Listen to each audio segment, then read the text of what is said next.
আমি আগতেও কৈছোঁ যে কোচাছবংশী সকলৰ ঐতিহ্যক নাৎসাত কৰি ভাৰত চৰকাৰ অসম চৰকাৰে তাতে BTR চুক্তি সম্পাদন কৰিল।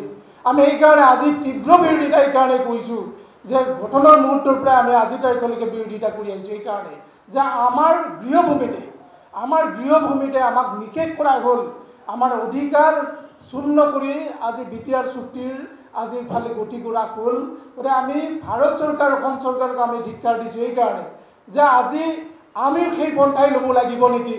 আমি অসম চৰকাৰ ভাৰত চৰকাৰক সুধিব বিচাৰিছোঁ, যিসকলৰ বন্দুকৰ ভাষা বুজি আপোনালোকে আলোচনা কৰি বাকী ইয়াৰ থকা খিলঞ্জীয়া ভূমিপুত্ৰ মানুহখিনিৰ অন্তৰত এই মানুহখিনিৰ অধিকাৰ নিচিন্ন কৰি আপোনালোকে যি এখন ৰাজ্য বড়োলেণ্ড ৰাজ্যৰ গতি কৰিবৰ কাৰণে বিচাৰিছে, কিন্তু ইয়াত থকা মানুহখিনিও সেই পন্থাই ল'ব লাগিব নেকি, যি পন্থাৰে আপোনালোকে বুজি পায়, যি পন্থাৰ যি ভাষা আপোনালোকে বুজি পায়, ইয়াত থকা ৭৩% ৰাইজে সেই কথাখিনি ল'ব লাগিব নেকি। আমি অসম চৰকাৰ ভাৰত চৰকাৰক সুধিব বিচাৰিছোঁ। কোচাছবংশীৰ ইতিহাসক নাৎসাত কৰি ভাৰত চৰকাৰ বৰ্তমান যি বড়োলেণ্ড গঠনৰ ফালে গতি কৰিছে, আমি তীব্ৰ বিৰোধিতা কৰিছোঁ। আৰু যোৱাকালি অসম চৰকাৰে যে BTR চুক্তিৰ যিখিনি আয়োগ এখন গঠন কৰিছে, য'ত আজি তাৰিখলৈকে কোচাছবংশীৰ এজন প্ৰতিনিধি তাতে ৰখা নহ'ল। যি জাতি জনগোষ্ঠীয়ে তীব্ৰভাৱে তাতে আন্দোলন কৰি আছে, নিজৰ অধিকাৰৰ বাবে দশক জোৰা আন্দোলন কৰি আছে, সেই জাতি জনগোষ্ঠীৰ কোনো প্ৰতিনিধি, সেই জাতি জনগোষ্ঠীৰ মৰ্মবেদনা কোনো কথাই তাতে উপস্থাপন কৰিবৰ কাৰণে তেওঁলোকে সুযোগ দিয়া নাই। আৰু সেইকাৰণে আমি আজি ক'বলৈ বাধ্য হৈছোঁ যে এইখন কি চৰকাৰ চলি আছে, যে আমাৰ ভূমিত, আমাৰ গৃহভূমিত আমাৰ অধিকাৰ আজি নিশ্চিন্ন কৰা হ'ল। আজি ইয়াৰ পিছত আমি কি কৰিব লাগিব? আমি গণতান্ত্ৰিকভাৱে আন্দোলন কৰি যাম নে চৰকাৰে বুজি পোৱা ভাষাৰ ফালে আমি যাব লাগিব? এইখিনি চৰকাৰক আমি আহ্বান জনাইছোঁ।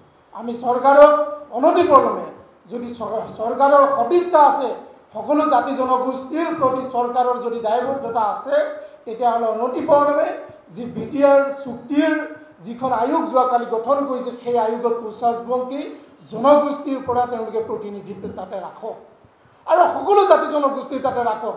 আমি এই কথাখিনি কৈছোঁ যে BTR চুক্তি কাৰ্যক্ৰম হোৱাৰ আগত কোচাছবংশীসকলক জনজাতিকৰণ কৰিব লাগিব। এইটো স্পষ্ট কথা। জনজাতিকৰণ প্ৰক্ৰিয়াৰ বিধে আমি কোনো ক্ষেত্ৰতে BTR চুক্তি আমি সফল হ'বলৈ নিদিওঁ বা আমি মানি নলওঁ। তেওঁলোকে কৰিবলৈ ওলাইছে, ইমপ্লিমেণ্ট কৰিবলৈ ওলাইছে। আমাৰ কথাটো হ'ল ঐতিহাসিক ক্ষমতাবোৰত কোচ ৰাজবংশীসকলৰ যি ভূমিৰ অধিকাৰ, যি ৰাজনৈতিক অধিকাৰ, ইয়াক সন্নিৱিষ্ট কৰিবই লাগিব। আৰু ভাৰত চৰকাৰ আৰু অসম চৰকাৰে যি BJP নেতৃত্বাধীন চৰকাৰে তেওঁলোকে যি কমেণ্টমেণ্ট কৰিছিল, তেওঁলোকে 14 চনৰ পৰা বৰ্তমানলৈকে যি BJP চৰকাৰ যি কমেণ্টমেণ্ট কৰিছিল যে 6 জনগোষ্ঠী কোচ ৰাজবংশীৰ লগতে 6 জনগোষ্ঠীক জনজাতিকৰণ কৰিম বুলি কৈছে, শীঘ্ৰে তেওঁলোকে জনজাতিকৰণৰ যি কমেণ্টমেণ্ট তেওঁলোকে কৰিছিল, সেই কমেণ্টমেণ্ট তেওঁলোকে ৰক্ষা কৰক।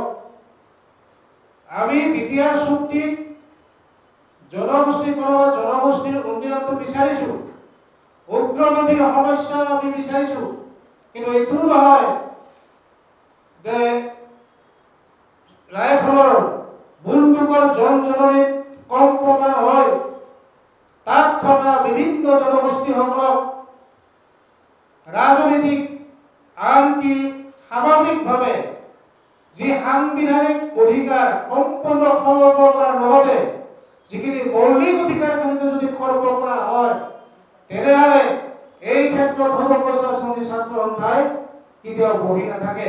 তেনেহ'লে এটা কথাই স্পষ্ট হ'ব, চাওক, যুদ্ধ যদি হ'বলগীয়া হয়, আজিৰ এই আধুনিক যুগত অস্ত্ৰৰ যুদ্ধ অস্ত্ৰৰে হ'ব।